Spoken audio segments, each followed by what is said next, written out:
ವೀಕ್ಷಕರಿಗೆ ನಮಸ್ಕಾರ.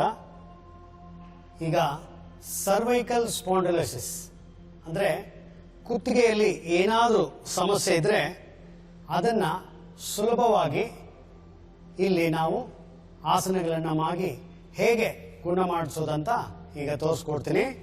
ಆಮೇಲೆ ಈ ಕಾಯಿಲೆ ಹೇಗೆ ಬರುತ್ತಂದರೆ ಸಾಮಾನ್ಯವಾಗಿ ತುಂಬ ಜನ ಈಗೆಲ್ಲ ಕಂಪ್ಯೂಟರ್ ಮಯ ಆಗಿದೆ. ಕಂಪ್ಯೂಟ್ರಲ್ಲೇ ಕೆಲಸ ಇರೋದ್ರಿಂದ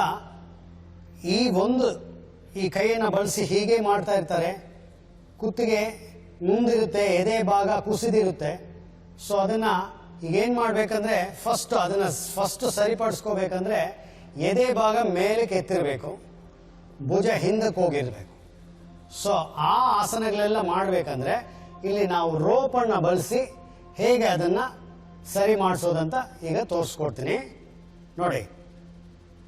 ಈಗ ಎಲ್ಬೋ ಸ್ಟ್ರೈಟ್ ಮಾಡಬೇಕು. ಈಗ ನಿಧಾನಕ್ಕೆ ಮೇಲೆ ಬನ್ನಿ. ಈಗ ಮತ್ತೆ ಕೆಳಗಡೆ ಬಿಗಿಯಾಗಿ ಹಿಡ್ಕೊಂಡಿರ್ಬೇಕು. ಯಾರು ಮನೆಯಲ್ಲಿ ಮಾಡ್ತಿರೋರು ಸ್ವಲ್ಪ ಜೋಪಾನದಿಂದ ಮಾಡಬೇಕು. ಮತ್ತೆ ಮೇಲೆ ಬನ್ನಿ. ಎಸ್, ಮತ್ತೆ ಇದೊಂದು 5 ರಿಂದ 10 ಬಾರಿನೂ ಮಾಡ್ಬೋದು ದಿನಕ್ಕೆ. ಮತ್ತೆ ಎಸ್, ಇನ್ನೊಂದು ಸತಿ ಬನ್ನಿ. ಹಗ್ಗ ಗಟ್ಟಿಯಾಗಿ ಇಟ್ಕೊಂಡಿರ್ಬೇಕು. ಆದಷ್ಟು ಕೆಳಗಡೆ ತಲೆನ ಬಗ್ಸಿ ಮತ್ತೆ ನಿಧಾನಕ್ಕೆ ಮೇಲೆ ಬಂದು. ಈಗ ಇದೇ ಆಸನವನ್ನು ಈಗ ಚೇರ್ ಮೇಲೆ ಕುಂತಿದ್ದಾರೆ, ಅವರು ಚೇರಿಂದ ಆಚೆ ಬಂದು ಮಾಡಬೇಕಾಗುತ್ತೆ. ಈಗ ಅವ್ರಿಗೆ ಕೆಲವು ವಯಸ್ಸಾದವ್ರು ಇರ್ತಾರೆ, ಅವ್ರಿಗೆ ಎದ್ದು ಬರೋಕ್ಕಾಗಲ್ಲ. ನಾವಿಲ್ಲಿ ಸಪೋರ್ಟ್ ಕೊಟ್ಟ ತಕ್ಷಣ ಬೆನ್ನನ್ನು ಸೇರಿಸಿ ಮೇಲೆ ಎತ್ತಬೇಕು, ಮತ್ತೆ ಕೂರಿಸೋದು. ಮತ್ತೆ ಬನ್ನಿ. ಈಗ ನೋಡಿ, ಹೀಗೆ ಸ್ವಲ್ಪ ಪುಷ್ ಮಾಡಿದ್ರೆ ಸಾಕು, ಮೇಲೆ ಬರ್ತಾರೆ. ಮತ್ತೆ ಕೂತ್ಕೊಂಡು. ಎಸ್, ಮತ್ತೆ ಬನ್ನಿ. ಎಸ್, ಮೇಲೆ. ಎಸ್, ಕೂತ್ಕೊಳ್ಳಿ. ಹೀಗೆ ಈ ಆಸನ ಮಾಡೋದ್ರಿಂದ ಸ್ವಲ್ಪ ಈ ಭಾಗದಲ್ಲಿ ನಿಮಗೆ ನೋವನ್ನು ಕಡಿಮೆ ಮಾಡಿಸ್ಕೋಬೋದು.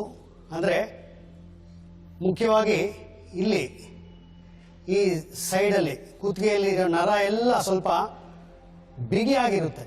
ಬಿಗಿಯಾಗಿರೋದ್ರಿಂದ ಆ ನೋವು ಬರೋದು ಚಾನ್ಸಸ್ ಜಾಸ್ತಿ ಇರುತ್ತೆ. ಇದಲ್ಲದೆ ಮತ್ತು ಇನ್ನೊಂದು ಕೆಲವೊಂದು ಆಸನಗಳನ್ನು ಈಗ ನಾವು ಪರಿಚಯ ಮಾಡಿಸ್ಕೋಣ.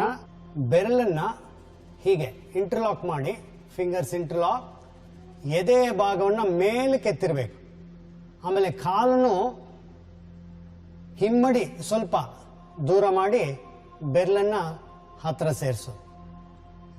ಹೀಗೆ ಮಾಡೋದ್ರಿಂದಲೂ ನಿಮಗೆ ಈ ಸರ್ವೈಕಲಿಂದ ಸ್ವಲ್ಪ ರಿಲ್ಯಾಕ್ಸ್ ಮಾಡಿಸುತ್ತೆ.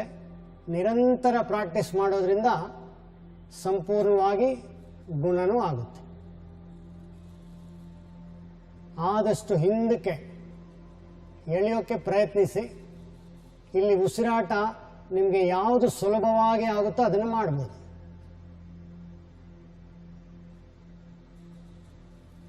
ನಿಧಾನಕ್ಕೆ ಕೈನ ಬಿಡಿಸ್ತಾ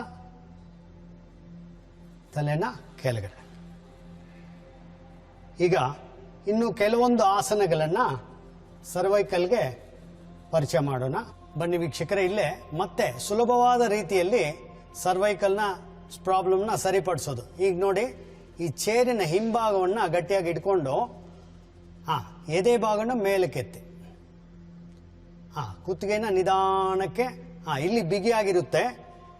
ಮಂಡಿಯಿಂದ ಕೆಳಗಡೆ ಚೆನ್ನಾಗಿ ಒತ್ತಿದ್ರೆ ಏನಾಗುತ್ತೆ ನೋಡಿ, ಸ್ಪೈನಲ್ಲಿ ಒಳ್ಳೆ ಸ್ಟ್ರೆಚ್ ಆಗುತ್ತೆ.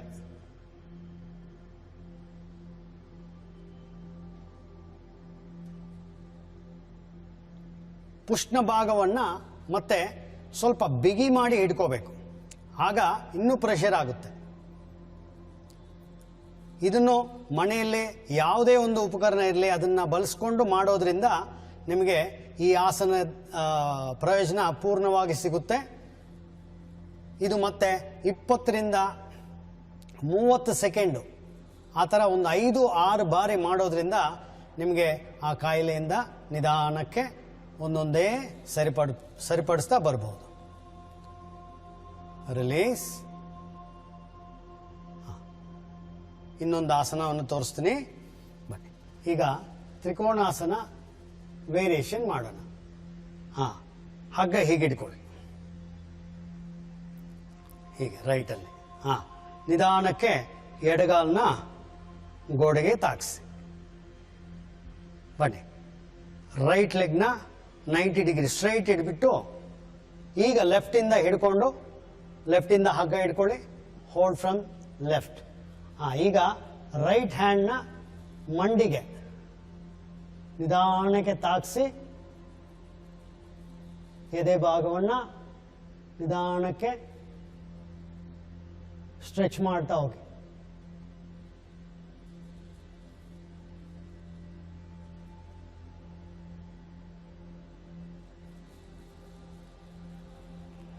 ನೋಡಿ, ಈ ಭಾಗದಿಂದ ಸ್ಟ್ರೆಚ್ ಆಗ್ತಾ ಬರುತ್ತೆ. ಕೈ ಬೆರಳಿಂದ, ಬ್ರೆಸ್ಟಿಂದ ಹಿಡಿದು, ಎಲ್ಬೋಯಿಂದ ಹಿಡಿದು ಶೋಲ್ಡರ್ವರೆಗೂ ಚೆನ್ನಾಗಿ ಸ್ಟ್ರೆಚ್ ಆಗುತ್ತೆ. ನಿಧಾನಕ್ಕೆ ಮಂಡಿನ ಮಡಚಿ ಬನ್ನಿ.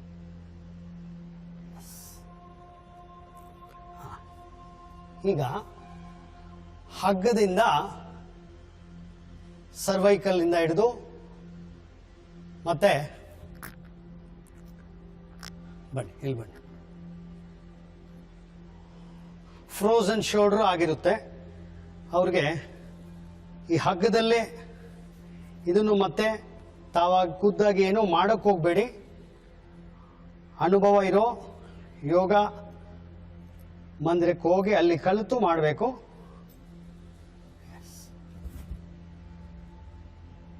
ಈ ಕಾಟನ್ ಬೆಲ್ಟು ನಿಮಗೆ ಸಿಗುತ್ತೆ ಎಲ್ಲ ಕಡೆ, ಸೊ ಅದನ್ನು ಬಳಸಿ. ಹಗ್ಗದ ಗಂಟಿಗೆ ಬೆಲ್ಟ್ನ ಹೀಗೆ ಹೀಗಾಕಿ ಇದೆರಡನ್ನು ಸೇರಿಸಿ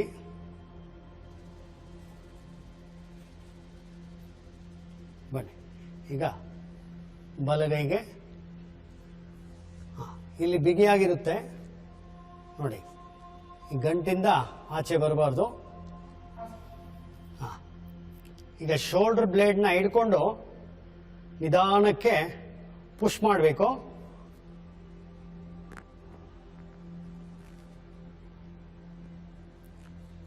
ಈ ರೀತಿ ಮಾಡೋದ್ರಿಂದ ಸ್ವಲ್ಪ ಮೇಲೆತ್ತಿ ನಿಧಾನಕ್ಕೆ ಡ್ರಾಪ್ ಮಾಡಿ. ಎಸ್.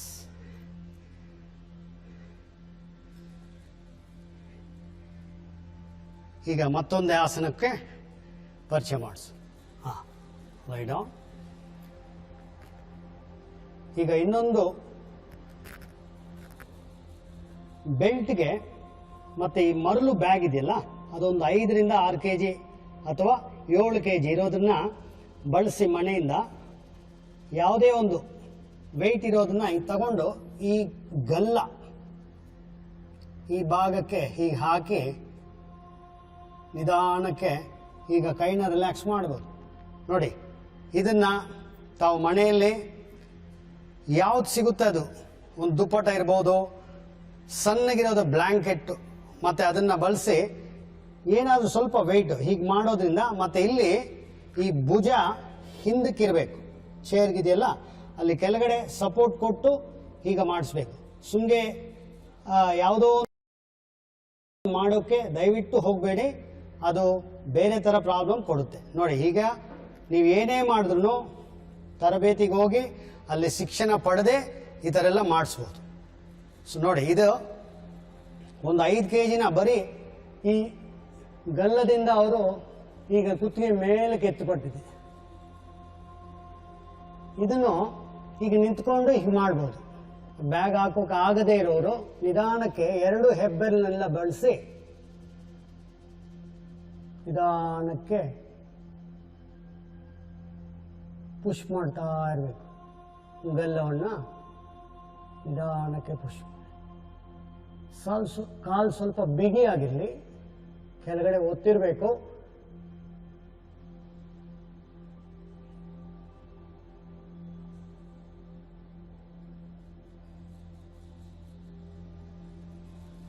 ಬಿಡಿಸುವಾಗ ನಿಧಾನಕ್ಕೆ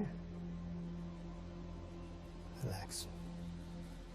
ಇದನ್ನ ನಿಧಾನವಾಗಿ ಮನೆಯಲ್ಲಿ, ಆಫೀಸಲ್ಲಿ, ಎಲ್ಲಿ ಬೇಕಾದರೂ ನೀವು ರೋಡಲ್ಲಿ ನಿಂತಿದ್ರೆ ಏನಕ್ಕೋ ನೋಡಿ, ಸುಮ್ಮನೆ ಹೀಗೆ ಲಿಫ್ಟ್ ಮಾಡಿ. ನಿಮ್ಮ ಸರ್ವೈಕಲ್ ಇಶ್ಯೂ ಯಾವುದೇ ಹಾಸ್ಪಿಟ್ಲ್ಗೆ ಹೋಗೋ ಅವಶ್ಯಕತೆ ಇಲ್ಲ.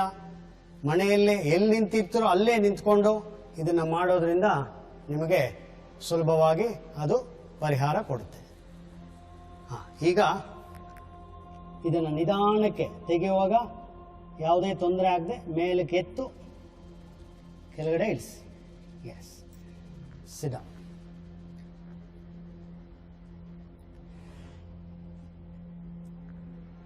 ನೋಡಿ, ಈಗ ಇನ್ನೊಂದು ಮತ್ತೆ ಅದೇ ಬೆಲ್ಟನ್ನು ಯೂಸ್ ಮಾಡಿ ಅವ್ರನ್ನ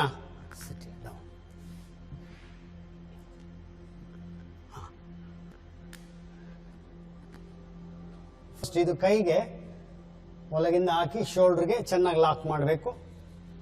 ಆಮೇಲೆ ಲೆಫ್ಟಿಂದ ಎಸ್.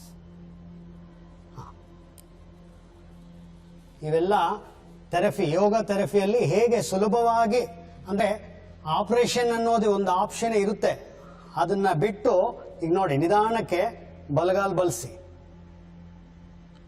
ಆಮೇಲೆ ಎಡಗಾಲ್, ಶೋಲ್ಡರ್ ಬ್ಲೇಡ್ ಮಧ್ಯೆ ಹೀಗೆ ಹಿಡ್ಕೊಂಡು 2 ಕೈಯಿಂದ ಹಿಡ್ಕೊಂಡು ಬಲಗೈಯಿಂದ ಮೇಲೆ ನೋಡಿ. ಈಗ ನನ್ನ ಕಾಲಿಂದ ಅವರ ಶೋಲ್ಡರ್ ಬ್ಲೇಡ್ ಪುಷ್ ಮಾಡ್ತಾ ಇದೆ. ಎಸ್, ಒಂದು 15ರಿಂದ 20 ಸೆಕೆಂಡ್ ಅಥವಾ 30 ಸೆಕೆಂಡ್ ನೋಡಿ, ಹೀಗೆ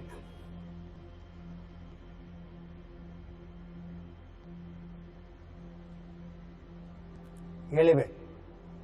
ಎಸ್, ಈಗ ಅವ್ರಿಗೆ ಸರ್ವೈಕಲ್ ನೋಡಿ, ಇವ್ರಿಗೆ ಸರ್ವೈಕಲ್ ಇಶ್ಯೂ ಇದೆ.